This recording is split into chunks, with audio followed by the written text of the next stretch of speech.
नारायण नारायण नारायण। स्वागत है आप सभी का आज के इस व्याख्यान में। हम इतनी देर से पढ़ा रहे थे और दुर्भाग्यवश गलती से मूल जो वायर लगाना चाहिए इसमें लैपटॉप में वो लगा ही नहीं था, तो इसलिए लैपटॉप आवाज़ नहीं ले रहा था। अब चलिए, अब फिर से हम इस विषय को आगे बढ़ा देते हैं। हम लोग अष्टाध्यायी काशिकावृत्ति पढ़ते हुए अब तक समरूपम शब्दस्य अशब्द संज्ञा इस प्रसंग पर पहुंचे हैं। ठीक है, समरूपम शब्दस्य अशब्द संज्ञा। शास्त्र में, व्याकरण शास्त्र में ये बात जानी थी हमने कि कहीं भी यदि किसी शब्द का उल्लेख करके भगवान पाणिनि कोई कार्य करने को कहते हैं, वहां कार्य केवल उसी शब्द पर ही होगा। शब्द केवल अपने उसी स्वरूप का ही ग्रहण करेगा, अन्य किसी का नहीं। स्पष्ट है? दूसरी बात, अच्छा मैं कमेंट नहीं देख रहा था, बहुत सारे लोगों का कमेंट आया, फिर एक फोन आया वो भी हमने नहीं उठाया, फिर एक मैसेज आया उसमें दिखा ध्वनि नहीं आ रही। तो हम कहे चलो भाई क्या गड़बड़ हो गई है, देख लेते हैं, होता है कभी कभी। चलिए, तो शास्त्र में शब्द के द्वारा किया जा रहा कार्य, शब्द पर निर्भर कार्य केवल उसी शब्द पर होता है, अन्य किसी शब्द पर नहीं है। अग्निर ढक कहा गया तो केवल अग्नि शब्द पर ढक प्रत्यय लगेगा, अग्नि के अन्य पर्यायवाची शब्दों पर नहीं। उदस्वितोन्यतरस्याम कहा गया, उदस्वित शब्द से ठक प्रत्यय लगेगा तो वह उदस्वित शब्द से ही लगेगा, उदस्वित शब्द के अन्य पर्यायवाची शब्द तक्र, अरिष्ट, मथित, मथन इत्यादि में नहीं लगेगा। ठीक है, दंडाहत इत्यादि भी है उसमें। तो इसलिए, परंतु ये बात एक पक्ष हुई, दूसरा पक्ष था अशब्द संज्ञा। कभी कभी कुछ कुछ शब्द ऐसे होते हैं जो शब्द स्वतंत्र शब्द नहीं होते हैं, सामान्य शब्द नहीं होते हैं। जैसे अग्नि एक स्वतंत्र शब्द है, उसका अर्थ आग है। उदस्वित एक ऐसा शब्द है जिसका अर्थ मट्ठा है, परंतु सर्वनाम, जैसे मान लीजिए मोबाइल ये शब्द है, उसका एक अर्थ ये है ना। तो उसी प्रजाति का जितने भी शब्द हैं वो तो शब्द, उन शब्द का ग्रहण कर दिया गया तो उन्हीं शब्दों का ग्रहण होगा। परंतु व्याकरण में ऐसे भी कई शब्द हैं जिनका अर्थ कोई भौतिक पदार्थ नहीं होता, अपितु उन अर्थों, उन शब्दों का अर्थ भी कुछ शब्द ही होता है। जैसे घू, व्याकरण शास्त्र में एक संज्ञा है घू। घू का मतलब क्या है? घू का मतलब क्या है? घ दा धा। घू का मतलब क्या हुआ? दा और धा। दा धा घुदाप आपने पढ़ा है ना। तो जहां भी घू कह दिया पाणिनि जी ने कि घू को ये कार्य करो, तो वहां घू को काम नहीं करना है। जैसे अग्नि को ये कार्य करो, ढक प्रत्यय लगाओ, तो अग्नि को ढक प्रत्यय लगेगा, ये बात तो हो गया, अग्नि शब्द पर ही लगेगा। लेकिन कह दिया कि घू संज्ञक जो है उस दा को दत हो जाता है, तो घू को दत कर नहीं पाएंगे।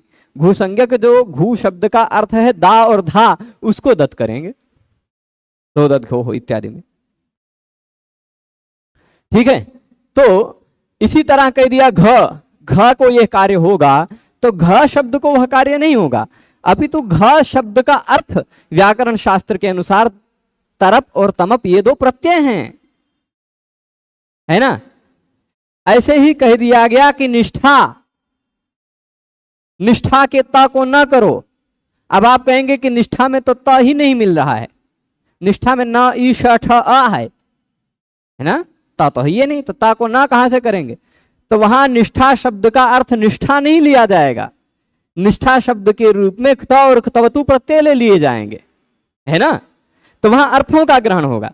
कहीं कहीं शब्द से केवल शब्द का ग्रहण होता है, कहीं कहीं शब्द से उसके अर्थ का भी ग्रहण हो जाता है। ये दोनों में विवेक होना चाहिए, कहां क्या होता है। जहां शब्द का उल्लेख किया गया वहां शब्द का ही ग्रहण, जहां अर्थ का उल्लेख किया गया, मतलब जहां किसी संज्ञा शब्द का उल्लेख किया गया वहां उसके अर्थों का ग्रहण। सर्वनाम कह दिया गया तो सभी सर्व विश्व हुए इत्यादि सर्वनामों का ग्रहण होगा। नदी कह दिया गया तो नदी संज्ञा जिनकी है ऐसे सभी ईकारांत उकारांत शब्द स्त्रीलिंग शब्दों का ग्रहण होगा। घी कह दिया गया तो घी संज्ञा जिसकी है ऐसे सभी ह्रस्व ई पर समाप्त होने वाले, ह्रस्व ऊ पर समाप्त होने वाले का ग्रहण हो गया। प्रगृह्य कह दिया गया कि प्रगृह्य अणो प्रगृह्य से अनुनासिका, तो प्रगृह्य का अनुनासिक होगा तो प्रगृह्य शब्द को अनुनासिक नहीं करना है, प्रगृह्य संज्ञा जिसकी हुई है उसको करना है ना। ये बातें समझ रहे हैं। तो संज्ञा शब्दों का जहां ग्रहण किया गया है वहां संज्ञियों का ग्रहण होगा, संज्ञियों पर कार्य होगा, वह संज्ञा जिसकी है कार्य उन पर होगा। ठीक है, स्पष्ट है। और जहां संज्ञा का ग्रहण नहीं है वहां शब्द अपने स्वयं के स्वरूप का ही ग्रहण करेगा। इतना ही पक्ष भगवान पाणिनि का है। इसके अतिरिक्त जो अन्य पक्ष हैं उन पक्षों को हम आज पढ़ेंगे। वह कुछ सुझाव भगवान कात्यायन के द्वारा वार्तिकों के माध्यम से दिए गए हैं। क्या होता है, कहीं कहीं केवल, मैंने दो बातें बताई, केवल शब्द अपने शब्द स्वरूप का ग्रहण करेगा, कहीं कहीं शब्द जिनकी संज्ञा है ऐसे शब्दों का ग्रहण कराएगा। ठीक, परंतु इनसे अतिरिक्त भी कुछ हो सकता है, इनसे अतिरिक्त भी कुछ हो सकता है, कुछ नहीं, कई प्रजातियां हो सकती हैं, कई प्रकार के कार्य हो सकते हैं, जैसे समझते हैं। तो यहां इतनी तक बातें समझ गए थे। मथितम इति नातः प्रत्ययो भवति अशब्द संज्ञा इति किम दाधा घुदाप तरप्तमपोघा। यहाँ घु ग्रहणेषु घ ग्रहणेषु च संज्ञानाम ग्रहणम न संज्ञायाः। घु ग्रहण करना हो, घ ग्रहण करना हो, घी ग्रहण करना हो, निष्ठा ग्रहण करना हो इत्यादि सर्वनाम ग्रहण करना हो तो वहां संज्ञी का ग्रहण होता है, संज्ञा का नहीं। स्पष्ट है। तो अब यहां से आता है वार्तिकों का जाल। ये वार्तिक के रूप में नहीं लिखा पर यह है वार्तिक। सित तद्विशेषाणाम वृक्षाद्यर्थम,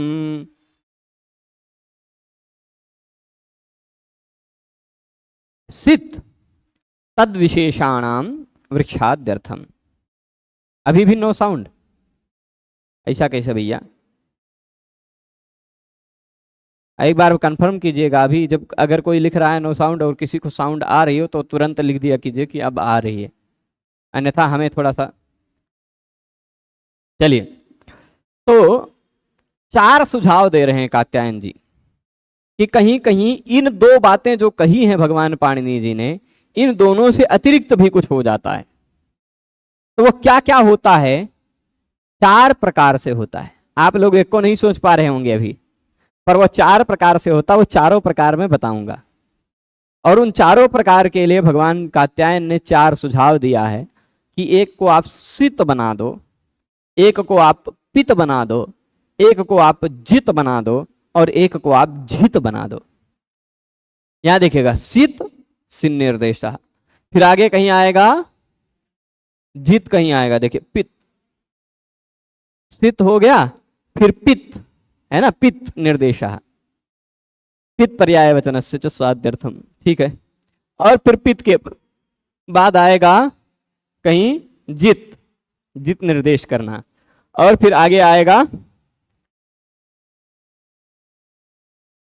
जित झित, है ना। तो ये चार प्रकार भगवान कात्यायन और सुझाव दे रहे हैं। इन चारों प्रकारों को समझते हैं। कात्यायन जी कह रहे हैं कि कहीं कहीं वृक्ष इत्यादि शब्द हैं, है ना। एक सूत्र आप देखिएगा, इसको निकालिएगा। विभाषा वृक्ष मृग तृण धान्य व्यंजन पशु शकुन्यश्व वडव पूर्वापराधरोत्तराणाम। 2, 4, 12 नंबर पर सूत्र है। ठीक है, विभाषा वृक्ष मृग तृण धान्य पशु व्यंजन पशु शकुन्यश्व वडव पूर्वापराधरोत्तराणाम, इतना बड़ा सूत्र है। उस सूत्र में वृक्ष कह दिया तो वृक्ष शब्द से केवल वृक्ष शब्द का ही ग्रहण नहीं होगा। तृण कह दिया तो तृण शब्द से केवल तृण शब्द का ही ग्रहण नहीं होगा। मृग कहा गया है तो मृग से केवल मृग का ही ग्रहण नहीं होगा। ठीक, समझ रहे हैं। पशु कह दिया तो पशु से केवल प अ श उ ये चार वर्णों को मिला करके जो पशु शब्द बन गया उसी का ग्रहण होगा। ये बात नहीं है तो है क्या? क्या है? तो उस पर बताते हैं कि एक मिनट, आप सभी शास्त्राध्येताओं से निवर्त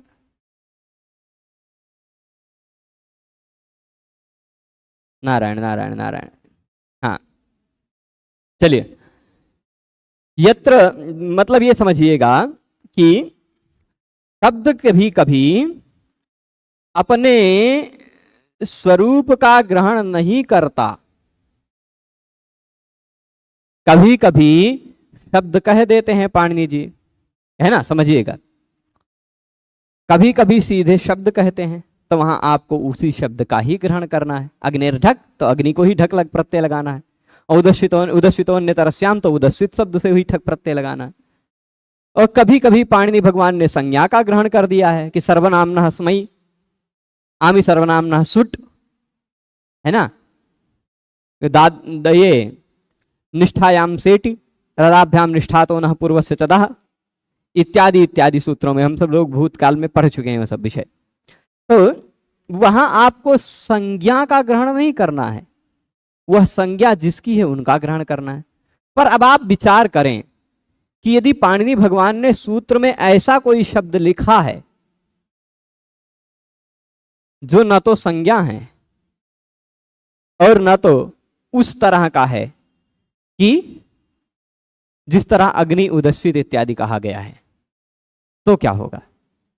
जैसे वृक्ष कह दिया, मृग कह दिया, तो वृक्ष उस तरह का शब्द नहीं जिस तरह का अग्नि शब्द है।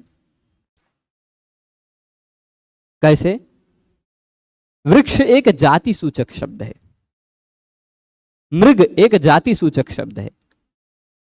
वृक्ष ऐसा थोड़े ना कि आग मतलब ये आग हो गई अग्नि, तो यद्यपि अग्नि को भी हम आप जाति के रूप में ले सकते हैं, परंतु यहां थोड़ा सा विलक्षण यह है कि वृक्ष मृग, वृक्ष शब्द से आम का भी वृक्ष हो गया, प्लक्ष का भी वृक्ष हो गया, खदिर का भी वृक्ष हो गया, विभिन्न लाखों प्रजातियों के वृक्ष हो जाएंगे, हो ही जाएंगे ना, सभी वृक्ष हैं। तो अब वृक्ष शब्द से केवल व रि क श अ इतने वर्णों को मिलाकर बने हुए वृक्ष शब्द का ग्रहण होगा, या आम्र का भी ग्रहण हो जाएगा, खदिर का भी ग्रहण हो जाएगा, प्लक्ष का भी ग्रहण हो जाएगा, पलाश का भी ग्रहण हो जाएगा। क्या बात है, बताइए। उस जिस तरह से वृक्ष शब्द से हम आम्र इत्यादि को ले सकते हैं, उसी तरह क्या हम अग्नि शब्द से कुछ और ले सकते थे? बताइए, नहीं ले सकते थे ना। तो यहां पर क्या होगा, इस प्रकार के शब्दों में क्या होगा?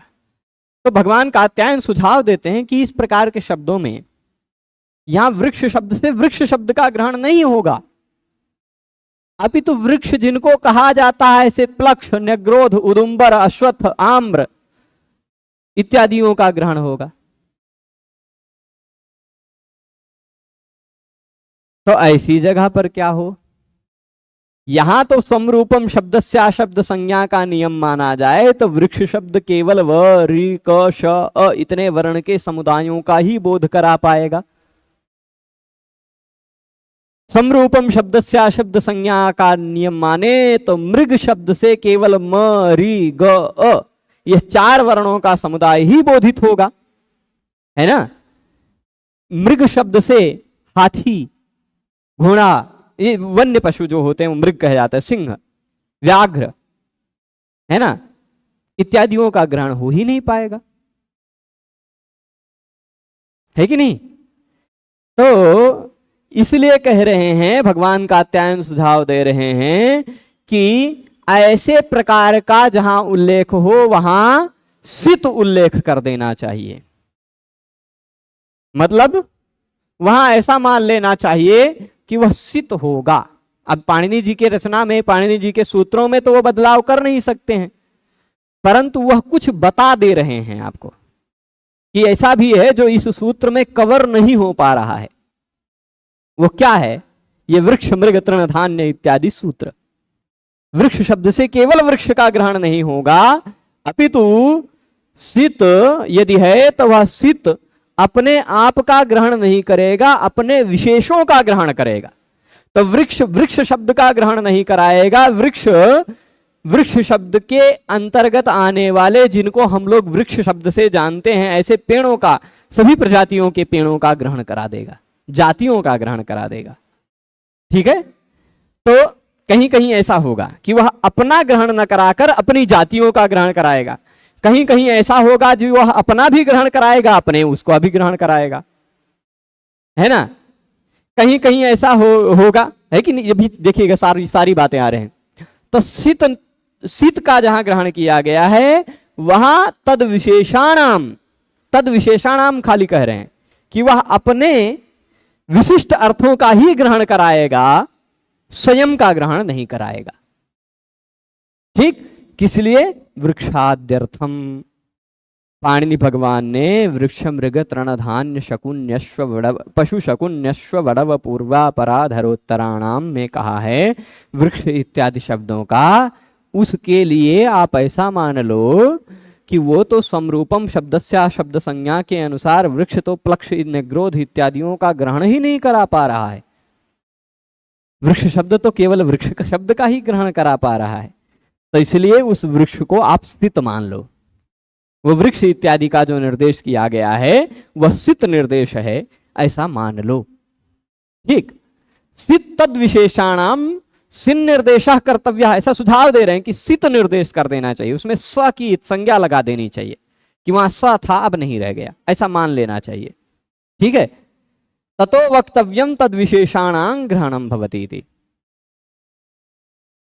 तो जहां सित का निर्देश किया जाए, कर देना चाहिए, वहां अपने विशेषों का ही वह ग्रहण कराएगा, स्वयं का नहीं ग्रहण कराएगा। किम प्रयोजनम वृक्षाद्यर्थम, क्या प्रयोजन है? तो वृक्ष इत्यादि के लिए, जैसे विभाषा वृक्ष मृग तृणधान्य व्यंजन पशु शकुन्यश्व बड़व पूर्वा पराधरोत्तराणाम, इस सूत्र में वृक्ष मृग इत्यादि शब्दों के द्वारा वृक्ष जाति का ग्रहण होता है। वृक्ष जाति से संबद्ध जितने भी प्रकार के पेड़ हैं उन सब का ग्रहण हो जाएगा। इसीलिए वृक्ष शब्द वस्तुतः वृक्ष जाति का निर्देश करता है, वृक्ष शब्द का नहीं।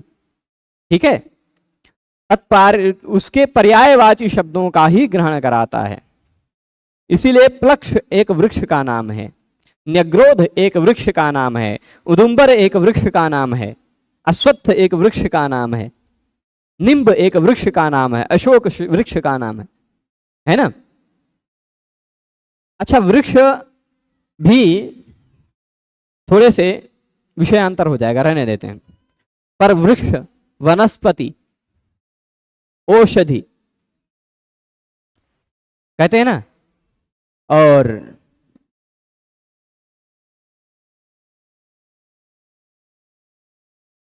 कुछ कुछ को कहा जाता है वनस्पति, कुछ कुछ को कहा जाता है औषधि, कुछ कुछ को कहा जाता है वृक्ष। ये अलग अलग प्रजातियां हैं। जैसे हम लोग आम के उस जो तरु दिखाई पड़ता है उसको वृक्ष कहते हैं, कह सकते हैं। ठीक है। परंतु केले के उसको क्या कहेंगे आप? या कनेर के फूल का पेड़ है उसको क्या कहेंगे? या ऐसे अलग अलग प्रजातियां होती हैं वृक्षों की। कहीं संभवतः मनुस्मृति में है कि कहाँ है कि उन सबकी अलग अलग परिभाषा दी गई। एकदम से ग्रंथ मुझे नहीं ध्यान में आ रहा है कहाँ का है। परंतु जो अपुष्पाः फलवंतो ये ते वनस्पतयः स्मृताः, जिनमें फूल नहीं होता है, बिना फूल के ही फल आ जाता है, उनको उस प्रजाति के लताबद्ध वस्तुओं को हम लोग क्या कहते हैं? जिन मतलब ऐसे प्रजातियों को के उद्भिज्जों को हम लोग वनस्पति कहते हैं। गूलर जानते होंगे, उदुम्बर जिसको कहते। पीपल में संभवतः फूल आता है कि नहीं पता नहीं, पर सीधे सीधे फल आता है। पर गूलर इतना तो सुनिश्चित है कि कुछ लोग कहते हैं गूलर का फूल, गूलर का फूल, पर वह केवल कवियों के समय में सुना ही जाता, वास्तविकता में वो होता नहीं। ठीक है, वास्तविकता में वो होता नहीं है, कहीं उल्लेख नहीं किया है किसी ने, खाली कहावतों में है, किंवदंतियों में है, कहानियों में है। ठीक है, खरगोश के सींग की तरह, जैसे खरगोश का सींग, तो वैसे ही वह गूलर का पेड़ है, उसमें फूल नहीं होता तो वो वनस्पति है, और जिसमें फूल फल दोनों होता है उसको वृक्ष कहा जाता है। ठीक है, पुष्पिणः फलिनश्चैव वृक्षास्तु उभयतः स्मृताः। और हाँ, बेल एक उदाहरण दे रहे कि बेल में फूल नहीं आता है, शायद सीधे फल आ जाता है ना। बेल के पेड़ में फूल आता है, हो सकता है, पता नहीं भाई हमने देखा नहीं है उतना सूक्ष्मता। और कुछ ऐसे होते हैं कि जिनमें एक बार फूल आया तो वो फूल के समाप्त होने के साथ ही साथ वह उद्भिज भी समाप्त हो जाता है। मतलब जैसे आप समझ लीजिए धान का पेड़, धान का पौधा समझ लीजिए, गेहूं का पौधा समझ लीजिए, एक पौधा कितनी बार फल देगा? एक बार। एक बार फल आने पर, एक बार फूल आने पर जो समाप्त हो जाते हैं उनको औषधि कहा जाता है। औषध्य फल पाकांता बहुपुष्प फलोपगाह। औषधियां एक बार फल पाक हो गया उसमें तो वह समाप्त हो जाती हैं। ऐसे मतलब अलग अलग प्रजातियां, पर यहां हम वृक्ष शब्द से वृक्षत्व जाति विशिष्ट जितने भी हैं उन सबका ग्रहण करेंगे। नहीं कहेंगे प्रभु, वो सब लताएं हैं। ठीक है, तो अब आ जाते हैं यह प्लक्षण न्यग्रोधम, इसमें प्लक्ष का और न्यग्रोध का वृक्ष शब्द के द्वारा ग्रहण किया गया, जो कि सूत्र के अनुसार नहीं हो पा रहा था, है कि नहीं? सूत्र के अनुसार वृक्ष शब्द से केवल वृक्ष शब्द का ही ग्रहण होता, प्लक्ष और न्यग्रोध का नहीं, है ना। ऐसे ही मृग इत्यादि का भी जहां जहां होगा वहां ये बात होगी। कहाँ का है ये पता नहीं, अब आप कह रहे हैं तो हम खोज लेते हैं।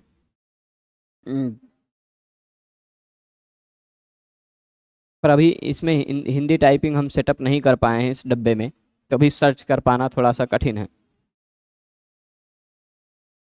तो औषध्य फल, एक मिनट, तो शब्दस्य समरूपम संज्ञी भवति अशब्द संज्ञा शाब्द शास्त्रे या संज्ञाताम विना। ठीक है, मैं एक मिनट इस श्लोक को बता देता हूं कि वहां कहाँ का है। मनुस्मृति में ही है ऐसा मुझे लगता है।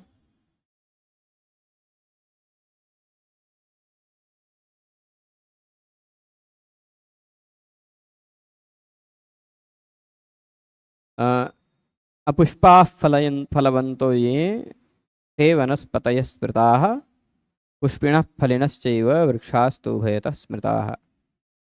मनुस्मृति में ही है। ठीक है, निश्चित। तो अब समझिएगा निष्कर्ष क्या था अब तक, बात ध्यान दीजिएगा कि हमने जाना कि व्याकरण शास्त्र में शब्द पर निर्भर जो संज्ञा है, व्याकरण शास्त्र, शब्द संज्ञा का तात्पर्य शब्द से शब्द शास्त्र भी लिया जाता है अर्थ।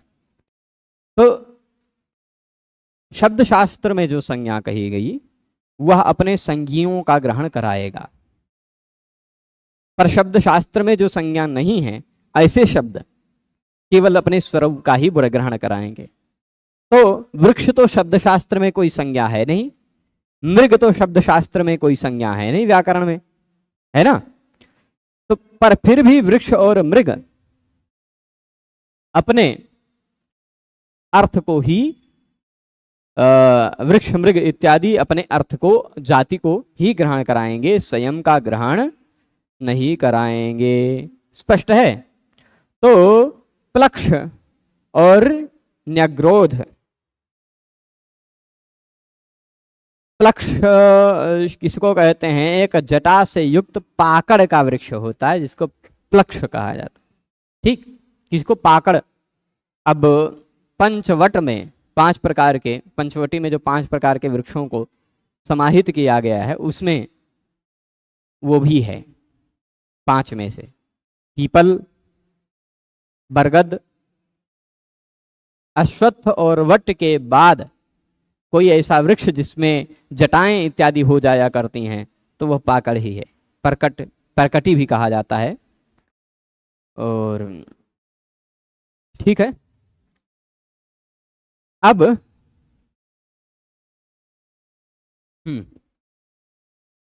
तो वृक्ष इत्यादि के लिए क्या करना पड़ेगा? सित मान लेना पड़ेगा उसको। ठीक, पाणिनि जी आपको सित करके लिखना चाहिए था, ऐसा कात्यायन जी सुझाव दे रहे हैं। सित कर देते तो हम ऐसा मान लेते कि जहां जहां सित है वहां वहां वह अपना ग्रहण न कराकर अपने जाति का ग्रहण कराएगा, अपने विशेष का ग्रहण कराएगा। ठीक है जी। सित मतलब साकीत संज्ञा है नहीं, ये सुझाव दे रहे हैं कि ऐसा कर देना चाहिए था, किया नहीं गया है, कर देना चाहिए था। ठीक है नहीं, आपको मिलेगा नहीं यहां सित। पर कात्यायन जी कह रहे हैं कि भगवान पाणिनि के सूत्र में केवल अभी तक 2 ही प्रकार का अर्थ निकला कि शब्द शास्त्र में जो संज्ञा है वह अपने संज्ञियों का भी ग्रहण कराएगा, स्वयं का ग्रहण नहीं कराएगा। परंतु अन्य कोई शब्द है तो वह स्वयं के स्वरूप का ही ग्रहण कराएगा। ठीक है, इतनी बात हुई थी।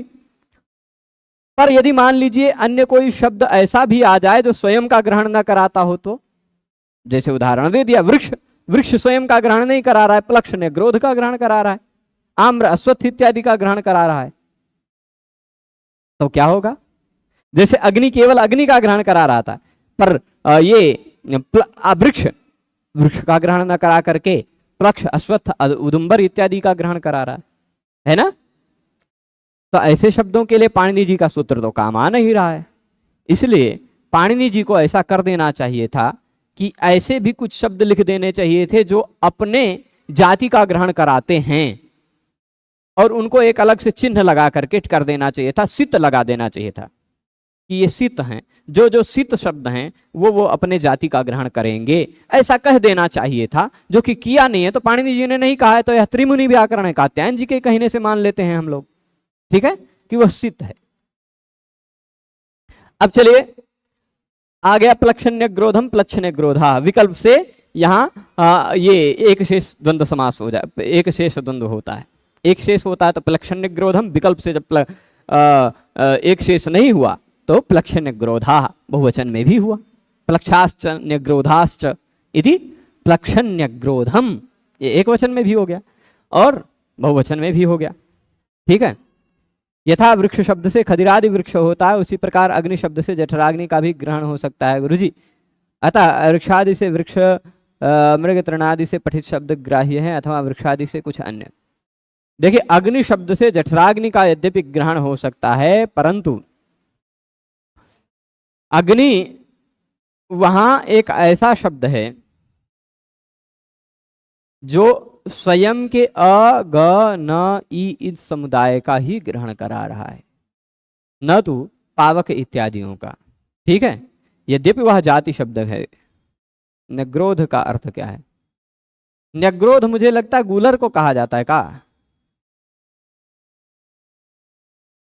न्यग्रोध, न्यग्रोधोदुम्बर सत्थ,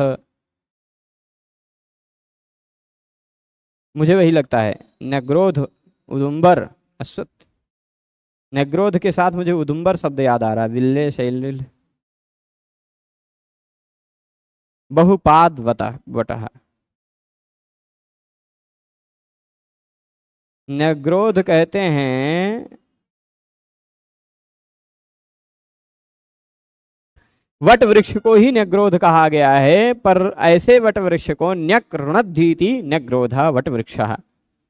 न्यग्रोध उस वट वृक्ष को कहा जाता है जिसके बहुत सारे पैर हो जाते हैं। पैर कैसे हो जाते हैं? जब बड़ा बड़ा शाखा होता है उसी से जटा निकलती है, उसके सहारे भी टिक जाता है, फैलाता है अपना कलेवर, है ना? उसको निग्रोध कहा गया। तो अब क्या, हाँ बरगद का, वट वृक्ष। तो अब वृक्ष शब्द से प्लक्षण्य ग्रोध का ग्रहण हुआ। अच्छा, अब कहीं कहीं ऐसा भी होता है कि शब्द को कहा गया है व्याकरण में, कहीं कहीं ऐसा भी होता है कि शब्द, देखिएगा, कहीं कहीं शब्द कहा गया वो स्वयं का ही ग्रहण करा रहा है, स्वयं का ही ग्रहण कर रहा है। कहीं कहीं शब्द कहा गया है वो अपनी संज्ञियों का ग्रहण करा रहा है, संज्ञा नहीं, जहां संज्ञा कहा गया शब्द शास्त्र की संज्ञा वाली। कहीं कहीं शब्द अपना ग्रहण न कराकर अपने अर्थभूत अन्य, अपनी जाति भूत अन्य शब्दों का ग्रहण करा रहा है। और कहीं कहीं ऐसा होगा कि वह स्वयं का भी ग्रहण करा रहा है और अपने अर्थों का भी ग्रहण करा रहा है। ऐसा कौन सा है? ऐसा भी तो हो सकता है ना।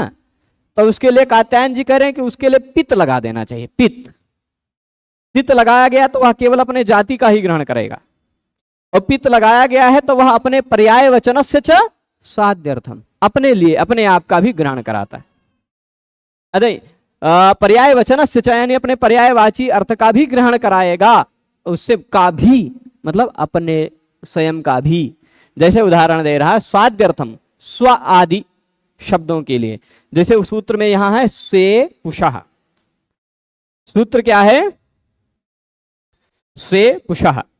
जहां कहीं शब्द ग्रहण से शब्द के द्वारा शब्द के स्वयं के स्वरूप का भी ग्रहण होता है, शब्द के पर्यायवाची शब्दों का भी ग्रहण होता है, और जाति का भी ग्रहण होता है। ठीक, ऊपर जाति कह दिया था, तद विशेषाणाम कह दिया था, यहां कह रहे पर्याय वचनस्य च, मतलब जाति का भी आ गया, पर्यायवाची का भी आ गया, स्वयं का भी आ जाएगा। ठीक है, तो ऐसे जगह प को अनुबंध के रूप में जोड़ देना चाहिए था पाणिनि जी को, जो उन्होंने जोड़ा नहीं है। ऐसे भी कुछ शब्द हैं जी। क्या? किसका? मृग, वन्य पशुओं को मृग कहा जाता है। वन्य कोई भी पशु है उसको मृग कहा जाता है।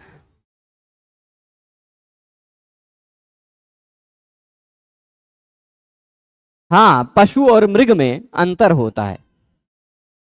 पशु उसको कहते हैं जो पाला जाता है, और मृग उसको कहते हैं जो वन्य होता है। ठीक है, जैसे गाय, गो, अश्व, हस्ती को भी पशु मान सकते हैं, महिष को, भैंस को इत्यादि को पशु मानते हैं, जिनको घर में पालते हैं, पाला जा सकता है। और जो वन में होते हैं, वन्य होते हैं, उनको मृग कहा जाता है। ठीक है, हाँ चलेगा। तो अब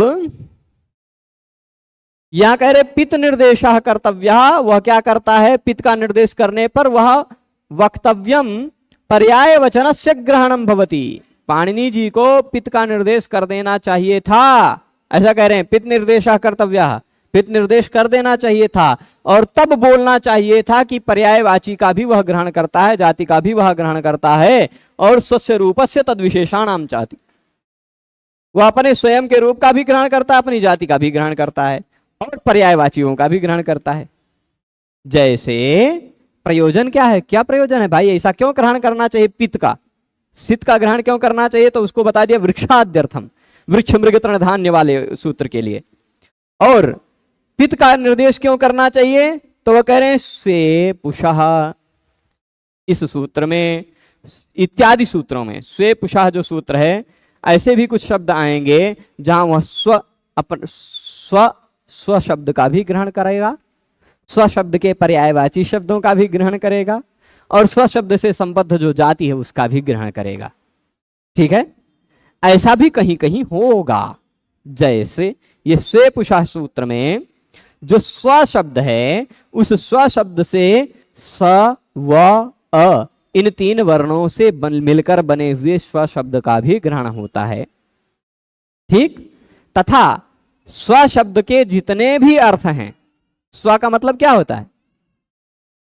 आप स्व शब्द का एक अर्थ, दो अर्थ पहले भी पढ़ चुके हैं सर्वनाम संज्ञा के प्रसंग में, समज्ञाति धनाख्यायाम पढ़ा है। ज्ञाति भी होता है, धन भी होता है, स्व शब्द का अर्थ है ना। तो ज्ञाति, धन, बांधव, आत्मीय इत्यादि जितने भी स्व शब्द के अर्थ हैं, ऐसे सभी शब्दों से भी ये सब लगेगा नियम। तो स्व शब्द के बाद भी समझिएगा, स्वे पुषः सूत्र का नियम स्व व अ मिलाकर बने हुए स्व शब्द से भी लगेगा।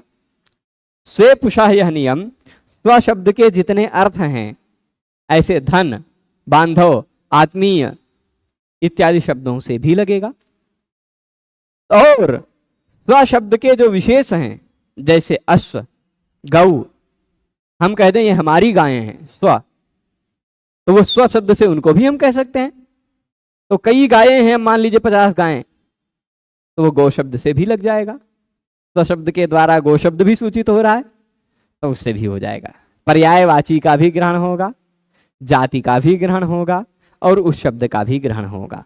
ऐसे जगहों पर भगवान पाणिनि को पित लगा देना चाहिए था, जो कि उन्होंने कहा, किया नहीं है। अब स्वे पुषः शब्द करता है, सूत्र करता क्या है? आदि पद से क्या ग्रहण करेंगे तथा स्वादि में स्व आदि पद से क्या ग्रहण करेंगे। उदाहरण केवल स्व एक का ही मिलता है, आदि में कहीं और उदाहरण मिलता नहीं है। मैं खोजा हूं, मैं काशिका इत्यादियों में हैं, मिलेंगे, परंतु केवल एक ही उदाहरण दिया है, कहीं भी नहीं दिया है। तो परंतु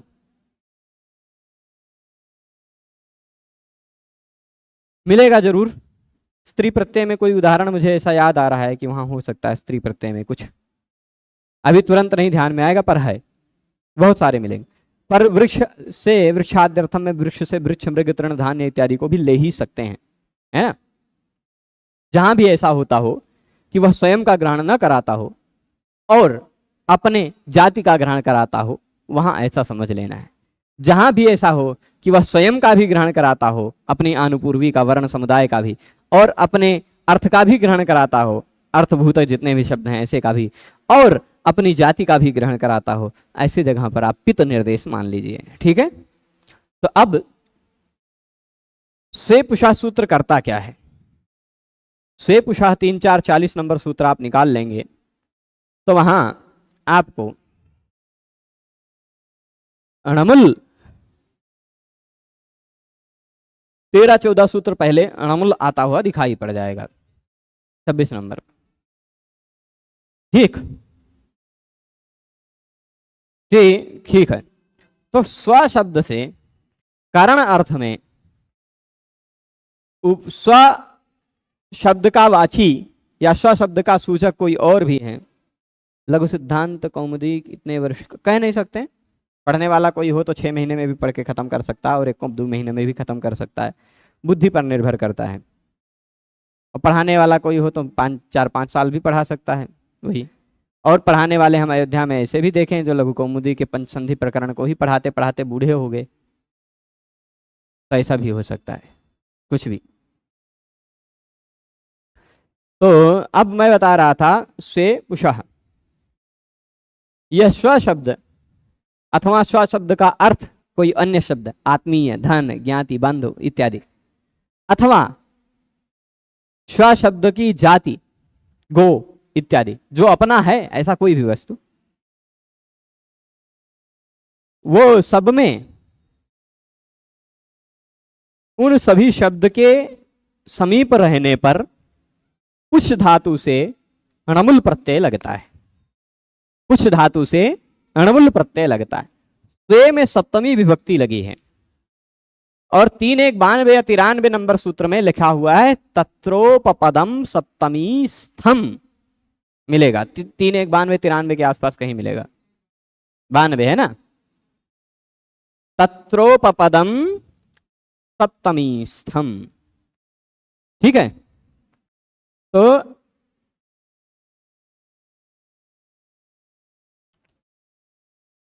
सप्तमी विभक्ति में जो लगा रहता है वह उपपद कहलाता है। तो स्वे उपपद है, यानी स्व यदि उपपद में हो,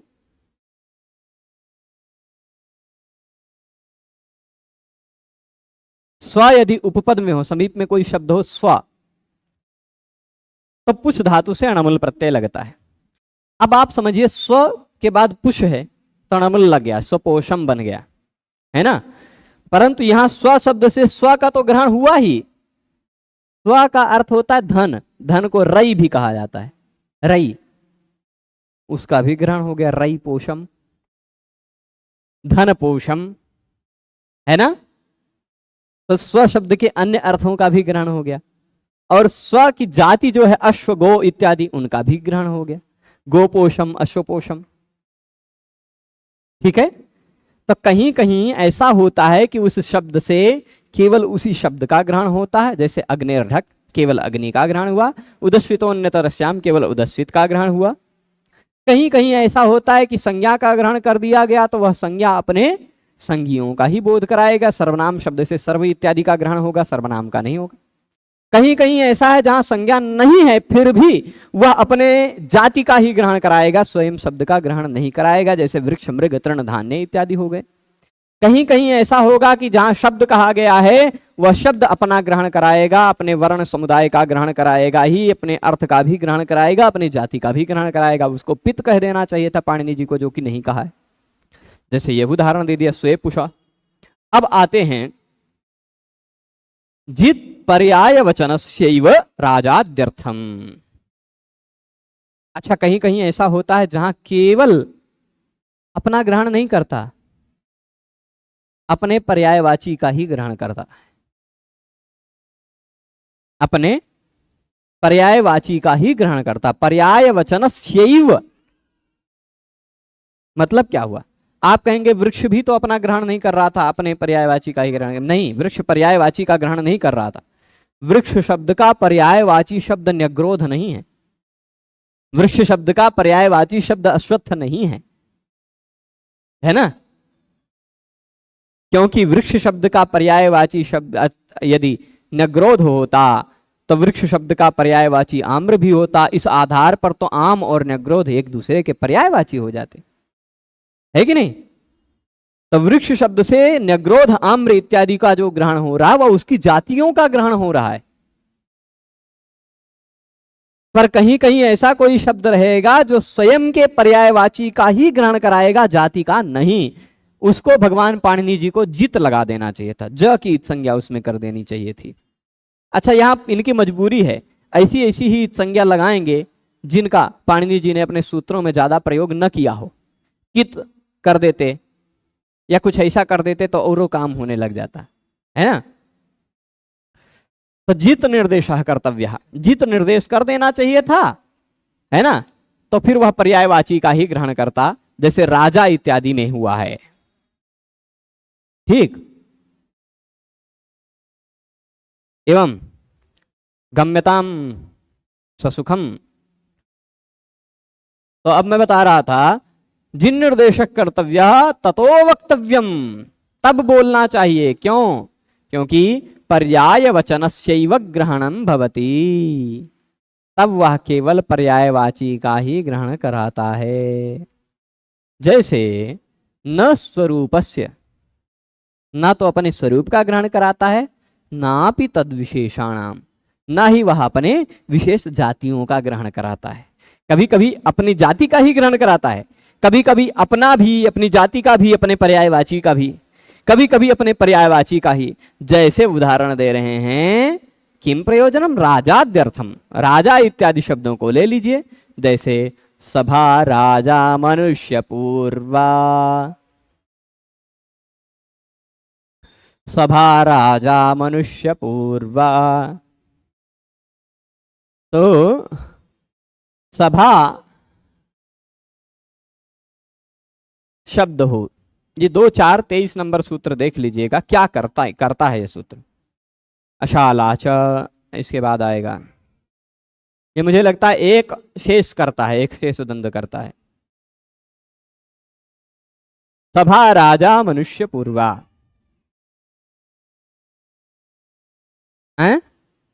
कर्मधारय नहीं करता है प्रभु। सभा राजा मनुष्य पूर्वा, इस सूत्र का अर्थ मैं निकाल लेता हूं, जिसका मुझे लगता है कि सभा शब्द है जिसके अंत में, समझिएगा, सभा शब्द है जिसके अंत में ऐसा तत्पुरुष समास नपुंसक लिंग में प्रयुक्त होता है। ठीक है, सभा, क्या समझ रहे हैं? सभा है जिस समास के अंत में ऐसा तत्पुरुष समास नपुंसक लिंग में प्रयोग होता है, प्रयुक्त होता है, पर शर्त क्या है कि वह सभा शब्द राजा अमनुष्य पूर्वा, उस सभा शब्द के पूर्व में राजा होना चाहिए, या तो अमनुष्य, राजा और अमनुष्य होना चाहिए। ठीक है, मतलब उस सभा शब्द के पूर्व में अमनुष्य होना चाहिए, मनुष्य नहीं। ठीक है, और उस सभा शब्द के पूर्व में राजा होना चाहिए। अब यहां राजा शब्द से राजा शब्द का ही ग्रहण नहीं होगा, अपितु राजा शब्द के पर्यायवाची शब्दों का ग्रहण होगा। ठीक है, राजा शब्द का ग्रहण नहीं हो पाएगा। किसका ग्रहण नहीं हो पाएगा? देखिए क्या लिखा था, केवलम पर्याय वचन शैव ग्रहणम भवति, केवल पर्यायवाचियों का ही ग्रहण होता है, अपने स्वयं स्वरूप का ग्रहण नहीं होगा। राजा शब्द से राजा का ग्रहण नहीं होगा, अपितु राजा के पर्यायवाचियों का ग्रहण होगा। ठीक है, समझ रहे हैं? और राजा के जाति का भी ग्रहण नहीं होगा। जैसे भी देखिएगा, यहां देखिएगा, इन सभम दिया, राजा का पर्यायवाची एक इन भी होता, इन राजा को कहा जाता है ना। जैसे इन होता है, इभ्य भी होता है। जैसे मैं ऐसा कह सकता हूं,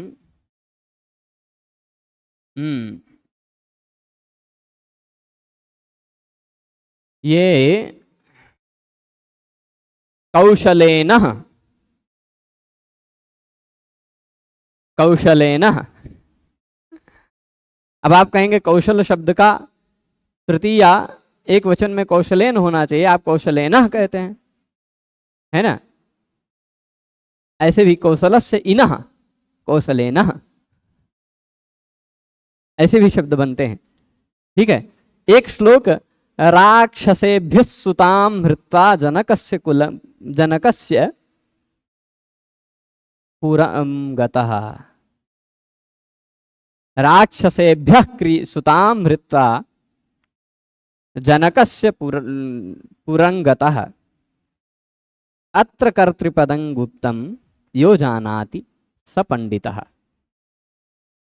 एक पहेली है। पहेली क्या है? राक्षसेभ्यः सुतां हृत्वा जनकस्य पुरं गतः। एक वाक्य है, वाक्य मैं लिख देता हूं, दूसरा लाइन नहीं लिखूंगा। दूसरा लाइन, अत्र कर्तृपदम गुप्तम यो जानाति स पंडितः, वो है। फिर भी मैं यहां लिखता हूं, राक्षसेभ्यः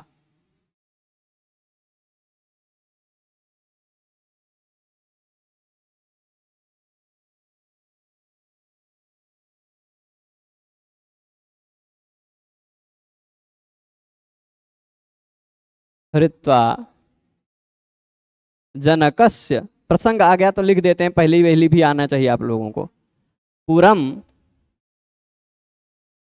गतः। रामायण सुना होगा आपने, है ना। तो राक्षसेभ्यः, इसमें कितने शब्द हैं? एक राक्षसेभ्यः, दूसरा सुताम, तीसरा हृत्वा, चौथा जनकस्य, पांचवा पुरम, छठा गतः। इसमें से एक कोई शब्द कर्ता है, प्रथमा विभक्ति में, वह कर्ता पद गुप्त है। क्रिया है गतः, गतः जग गया, ये क्रिया है, पर इस गतः क्रिया का कर्ता कौन है? वो गुप्त है, वो जो जानता है वही पंडित है। ठीक है, बुद्धि लगाइएगा। तो वैसे ही इन शब्द भी, एक तो इन प्रत्यय भी है, टा के स्थान पर इन हो जाता है, वैसे इन शब्द भी उस पर राजा शब्द का पर्यायवाची शब्द है। ठीक है, और ईश्वर शब्द भी राजा का पर्यायवाची शब्द है, देव भी है ना। और तस्यैव न भवति, राजा शब्द का ही नहीं हुआ, राजसभा हो गया, राजसभम नहीं बना, है ना। राजा शब्द से राजा का ग्रहण नहीं हुआ, राजा के पर्यायवाचियों का ग्रहण हुआ, इनका, ईश्वर का। ठीक है, तो ऐसे ही तद विशेषाणांच न भवति, पुष्यमित्र चंद्रगुप्त, पुष्यमित्र भी राजा था ना, चंद्रगुप्त भी राजा था ना, तो पुष्यमित्र सभा चंद्रगुप्त सभा बना, यहां उसके अर्थों का भी ग्रहण नहीं हुआ। स्पष्ट है। यहां पर कर्ता कौन है? राक्षसेभ्यः, यही कर्ता है। ये चतुर्थी पंचमी एक बहुवचन का रूप नहीं है। राक्षसानाम इभ्यः राक्षसेभ्यः, राक्षसों के अधिपति राक्षसेभ्यः। ठीक, ये अर्थ है। पर कुछ लोग भ्रमित रह जाएंगे इसमें कि राक्षसों से अपनी बेटी का हरण करके जनक के पुर में चला गया। कौन गया ये पता नहीं, लेकिन वास्तविकता क्या है, राक्षसेभ्यः, राक्षसों का अधिपति, राक्षसों का राजा, जनकस्य सुताम हृत्वा, जनक की बेटी का हरण करके पुरम गतः, अपने नगर में चला गया। ठीक, राक्षस राज रावण जनकस्य सुताम हृत्वा, जनक की पुत्री का हरण करके पुरम गतः, अपने नगर में चला गया। ठीक है, तो जनकस्य का पुरम के साथ संबंध नहीं है, जनकस्य का सुताम के साथ संबंध है, ये भाव है। अत्र कर्तृपदम गुप्तम, यहाँ कर्ता पद गुप्त था लेकिन गुप्त था, सब नहीं जान रहे थे। जो जानाति स पंडित, अब आप लोग जान गए हैं तो आप लोग अब पंडित हो गए हैं। ठीक है, ऐसे छोटे छोटे पंडित बनते रहे एक एक शब्द को जान के। अब यहां देखिएगा, जित का भी प्रयोग समझ गए होंगे। राजसभा तद विशेषाणाम च न भवति, पुष्यमित्र सभा चंद्रगुप्त सभा, यहां तक समझ गए हैं ना। तो अब आगे बढ़ा जाए और इसको समाप्त किया जाए। जित के बाद एक ही बचा है बात, झित, जा का बड़का भैया झ, नारायण। झित तद विशेषाणांच मत्स्याद्यर्थम, झित झ की संज्ञा हो लगा देना चाहिए था पाणिनि जी को, लगाया नहीं पर लगा देना चाहिए था। इसलिए कि वह स्वयं का ग्रहण नहीं कराएगा, अपितु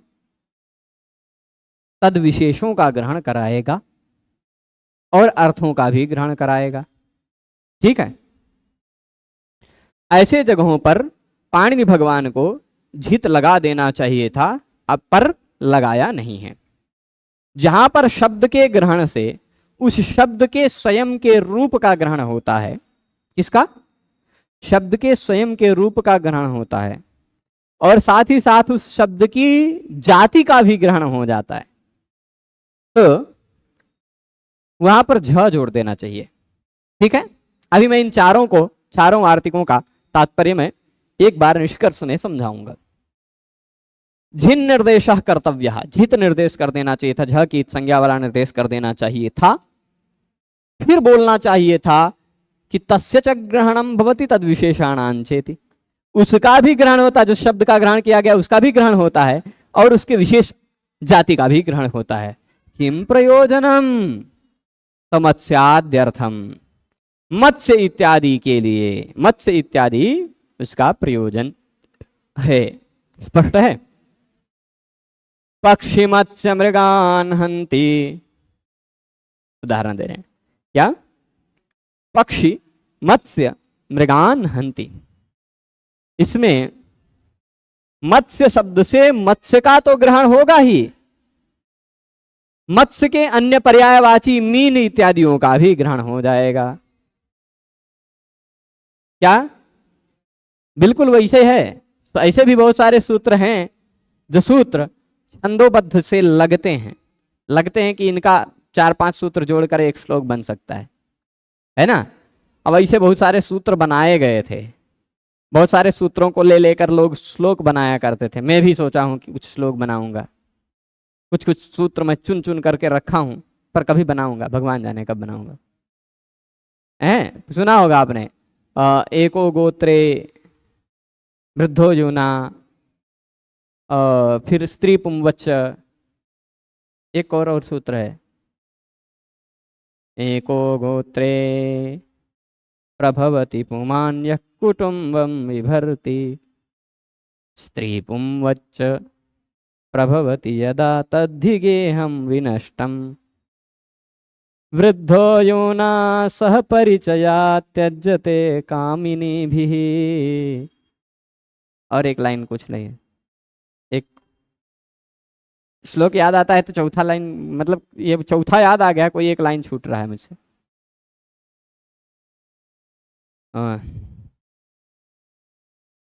एको गोत्रे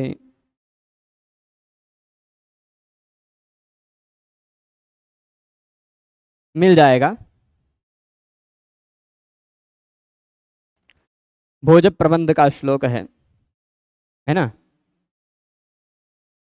सर्वस्य द्वे सुमति कुमति संपदापत्ति हेतु, ये है पहली पंक्ति ही भूल रहा था मैं, दूसरा तीसरा चौथा याद आ रहा था, है ना।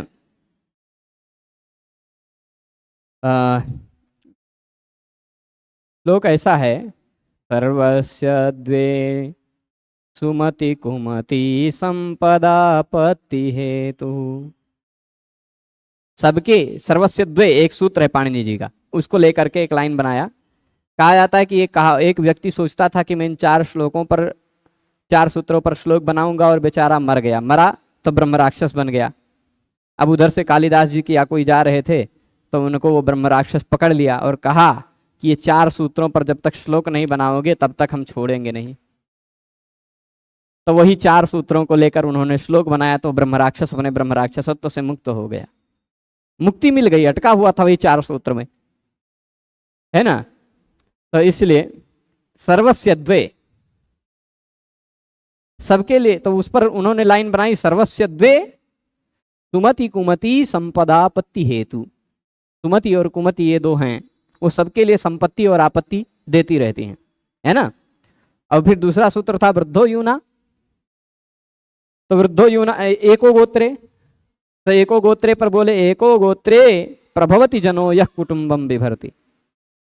किसी गोत्र में एक व्यक्ति होता है जो पूरे कुटुंब का भरण पोषण करता है, एक होता है, एक अकेला पर्याप्त होता है।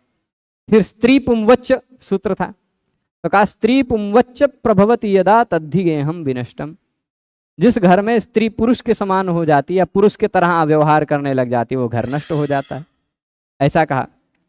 फिर वृद्धो यूना एक सूत्र था, तो उसका लाइन कहा, वृद्धो यूना सह परिचया त्यज्यते कामिनी भी। कामिनी स्त्रियां जो होती हैं उनका यदि युवा के साथ परिचय हो जाए तो वो बूढ़े को छोड़ देती हैं। वृद्धो त्यज्यते, वृद्धस् त्यज्यते, ये भाव ऐसा। वहां चले पक्षी मत्स्य मृगान हंति, ये श्लोक टाइप का आ रहा था तो आपने याद दिलाया, तो ऐसे वो भी याद आ गया। हाँ, पक्षी मत्स्य मृगान हंति, पक्षी मत्स्य मृग, इसमें पक्षी शब्द से तो होगा ही प्रत्यय, पक्षी के अन्य पर्यायवाचियों का भी ग्रहण हो जाएगा, है ना। पाक्षी कहा, मत्स्य से मात्सी कहा, पक्षी से पाक्षिका जो बना। अच्छा, तिरुपति में स्फूर्ति स्पर्धा में पूछे थे पहले, तिरुपति में पहले पूछी गई थी, जो मैंने अभी पहले लिखी थी वो स्फूर्ति स्पर्धा में, ऐसा शिवम जी कह रहे हैं। हाँ, ऐसा होता है कभी कभी तिरुपति में, जो चक्रवर्ती रंगनाथन जी अच्छा प्रश्न करते हैं, प्रश्न अच्छा बनाते हैं। तो अभी पाक्षी कहा, मात्सी कहा, पक्षियों को जो मारता है उसको पक्षी से ठक लगा दीजिए, बन गया पाक्षिका। मत्स्यों को जो मारता है उसको मत्स्य शब्द से ठक लगा दीजिए, मात्स्यिका। ठीक, तो यहां स्वयं का तो ग्रहण हुआ, पक्षी से पक्षी का, मत्स्य के मत्स्य का, है ना, परंतु उसके विशेषों का भी ग्रहण हुआ। पक्षी को शकुनी भी कहा जाता है, तो शाकुनी कहा, है ना। तो अब इसके पर्यायवाचियों का ग्रहण नहीं होगा, जैसे अजिह्मान हंति, पक्षी का एक पर्यायवाची अजिह्म भी होता है। अनिमिषान हंति, है ना, अनिमिष कहा जाता है मीन को, मछली को अनिमिष कहा जाता है, आंखों पर पलक नहीं होता इसका। और अथैकस्येष्यते मीनान हंति मयिनी कहा, कह सकते हैं। तो मतलब वह पर्याय, मतलब उसको कहते हैं जाति का ग्रहण होगा, जाति का ग्रहण होगा, स्वयं का ग्रहण होगा, कुछ विशिष्ट पर्यायवाचियों का अन्य नहीं होगा। ठीक है, बहुत सारी बातें हो गई इस सूत्र में। हम इसको भोज प्रबंध ग्रंथ है, बिल्कुल, एक मिनट, हम इसको थोड़ा सा यहां इस तरह से बता देते हैं कि जहां सूत्र में केवल शब्द का ग्रहण किया गया है, अग्नि कह दिया गया है या उदस्वित इत्यादि कह दिया गया है, एक मिनट, क्या हो रहा है, उदस्वित कह दिया है, तो वहां अग्नि शब्द से अग्नि का ही ग्रहण होगा, उदस्वित शब्द से उदस्वित शब्द का ही ग्रहण होगा। ठीक, पहली बात ये हो गई थी। ये पाणिनि जी के जो दो पक्ष थे। और यदि शब्द शास्त्रीय व्याकरण शास्त्र की कोई संज्ञा थी, संज्ञा का ग्रहण था, तो संज्ञा के ग्रहण करने में जैसे सर्वनाम, ठीक, घू, घ, घी, निष्ठा इत्यादियों में इन सब का ग्रहण नहीं होता, ये जिनकी संज्ञाएं हैं ऐसे संज्ञियों का ग्रहण होता है। ठीक है, ये बात दो पाणिनि जी के पक्ष में थे।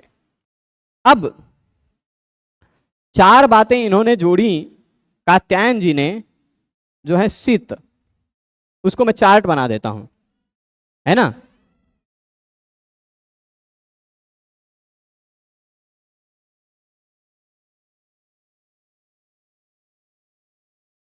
ले लीजिए, एक रेखा, ये दूसरी रेखा, तीसरी रेखा, चौथी रेखा और फिर पांचवी रेखा।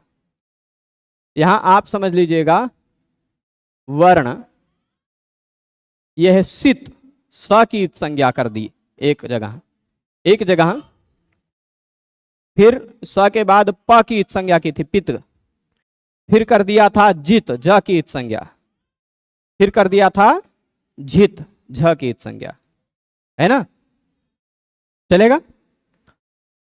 इस वर्ण की संज्ञा कर देनी चाहिए थी। तो ग्रहण किसका किसका होता है, ठीक, एक स्वयं मैं लिख देता हूं, फिर दूसरा है पर्याय, पर्यायवाची, और तीसरा है जाति। जहां सित है वह सित स्वयं का ग्रहण नहीं करेगा, पर्यायवाची का ग्रहण नहीं करेगा, केवल जाति का ग्रहण करेगा, पित तद विशेषाणाम, है ना। जहां पित है, पित था, वह स्वयं का भी ग्रहण करता था, अपने पर्यायवाची का भी ग्रहण करता था, स्वे पुषा इत्यादि में, है ना, और जाति का भी ग्रहण करता था। जहां जित कह दिया गया है, जित के लिए क्या वार्तिक था, जित पर्याय वचनस्यैव राजाद्यर्थम, जित जहां रहेगा वहां वह पर्याय वचन वाची का ही ग्रहण करेगा, स्वयं का ग्रहण नहीं करेगा, जाति का ग्रहण नहीं करेगा। ठीक है, उसके लिए उस तरह में जित लगा दिया। और जित जहां लगाया वहां वह स्वयं का ग्रहण करेगा, ठीक, और अपने जाति का ग्रहण करेगा। ठीक है, चलेगा। तो इसका पर्यायवाची का ग्रहण नहीं करेगा। स्पष्ट है। तो इतनी सारी बातें हमने स्वम रूपम शब्दस्या शब्द संज्ञा में आज पढ़ी। यह सूत्र संपन्न होता है एक विशिष्ट सूत्र, अनुदित सवर्ण से चाप प्रत्यय वह है, वह सूत्र हम लोग कल पढ़ेंगे। विशिष्ट सूत्र है, इसको समझना है। ठीक है, तो आज इस विषय को, व्याख्यान को यहीं संपन्न करते हैं। सभी लोग पूरे व्याख्यान में जुड़े रहे, इसके लिए सभी को बहुत बहुत धन्यवाद। नमो नमः। हमें शीघ्र, यथासंभव शीघ्र इस विषय को, ये पहले पाद को, अभी 69 हो गया, 70, 71 मतलब 68 हो गया है कुल मिलाकर 75 सूत्र बचे हुए हैं। अब इसके बाद 7 सूत्र बचे हैं, है ना, 7 सूत्र बचे हैं। 6-7 दिनों में इनको समाप्त कर दिया जाएगा और इस तरह से पहला पाद संपन्न हो जाएगा। फिर वाल्मीकि रामायण के भी केवल 5 ही सर्ग बचे हैं। कल भी देखा जाएगा। कल यदि थोड़ा कम समय में अनुदित सवर्ण से चाप प्रत्यय खत्म हो गया तो श्रीमद् रामायण भी पढ़ लिया जाएगा और उसका 73वां सर्ग समाप्त हो जाएगा। तो फिर 4-5 सर्ग और बचेंगे जो वो खत्म हो जाएंगे। ठीक है, तो ये 2 विषय यहाँ रहते रहते समाप्त करना है। फिर जब समाप्त हो जाएंगे उसके बाद देखा जाएगा, भगवान जो हमसे करवाएंगे वो होगा नारायण। सभी लोग जुड़े रहे उसके लिए